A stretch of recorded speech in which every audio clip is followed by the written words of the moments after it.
the question I have, you mentioned the thing with lust about, if it happens within your heart, it already, took place. So the example that you gave a long time ago that really helped me. Not so much that it already took place, but he's saying is, if you have it in your heart and you don't deal with it, it's going to manifest. And even just because it didn't manifest, then it's kind of like you did it. So it's not just because you had the thought once, or even if you had the thought 5 times. It's that if you haven't figured out that not dealing with it, the odds of it happening are really high. So don't just feel great the fact that you didn't do it yet, okay?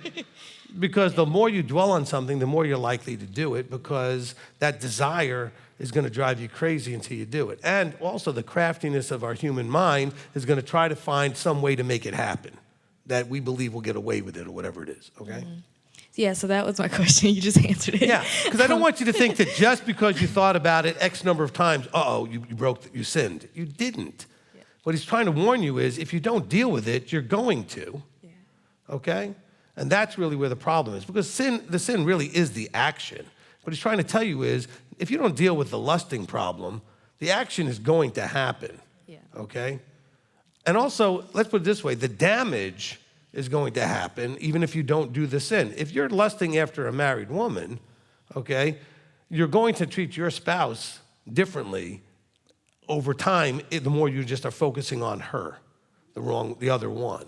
It will damage your relationship as if you already are cheating, all right? So it's going to have the same effect either way. And that's kind of what Messiah is trying to let us know. I don't want you to think that all of a sudden, Yahweh's talking about thought crimes, okay? Because that's not it. He's trying to help you understand, if you don't get this thing under control, you're going to mess up, all right? Yeah. Okay, the character damage is going to be there. Even if you have enough discipline just to never actually do it, but all you do is think about it and want it, and then it's already hurting you in huge ways. Okay, not the few thoughts you may have for a short period of time, and then you finally grab a hold of it and deal with it. It's that where you don't actually ever deal with it, okay? You dealt with it enough that maybe you didn't take action, but all you ever did was just want and want and want what you shouldn't have. Yeah.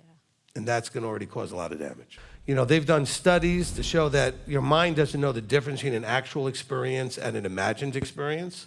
So they did a test, I think it was a high school basketball team, where they had half the team practice free throws, and the other half do it sitting in a classroom in their head. They closed their eyes and actually practiced, and both groups improved the same amount, okay?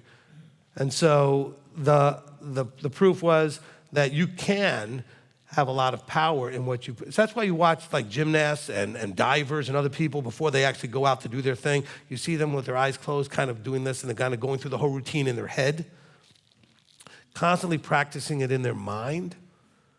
And also, as a matter of fact, you might improve even more because in your mind you don't miss. Okay? Everything just is done correctly. So if you keep lusting after or angry with or whatever it is, the emotion, and you focus on that, then your feelings are going to be locked in about that person, and your body and your mind and your system is going to react as if you already have that relationship, okay? Some of you had, for example, let's take this on the other side of it. We're dealing with lust like in desire for somebody. Let's take it the other side of it. You had a negative experience with somebody.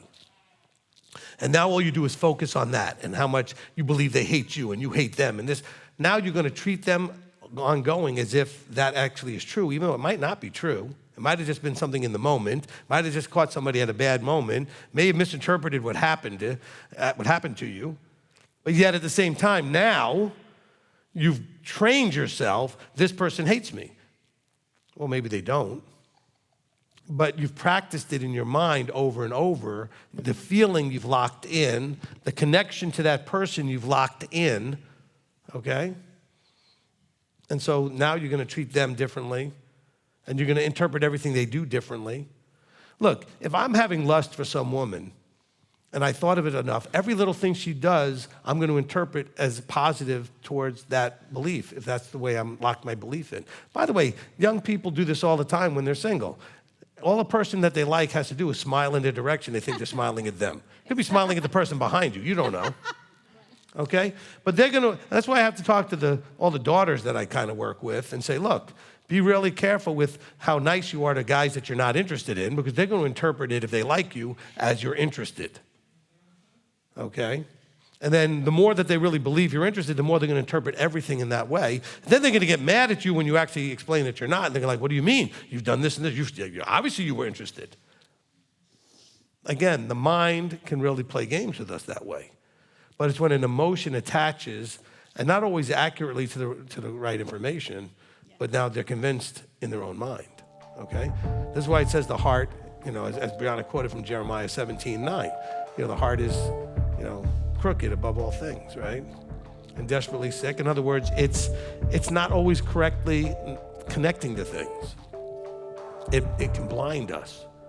It's a terrible filter for reality because it does not allow us to see it correctly.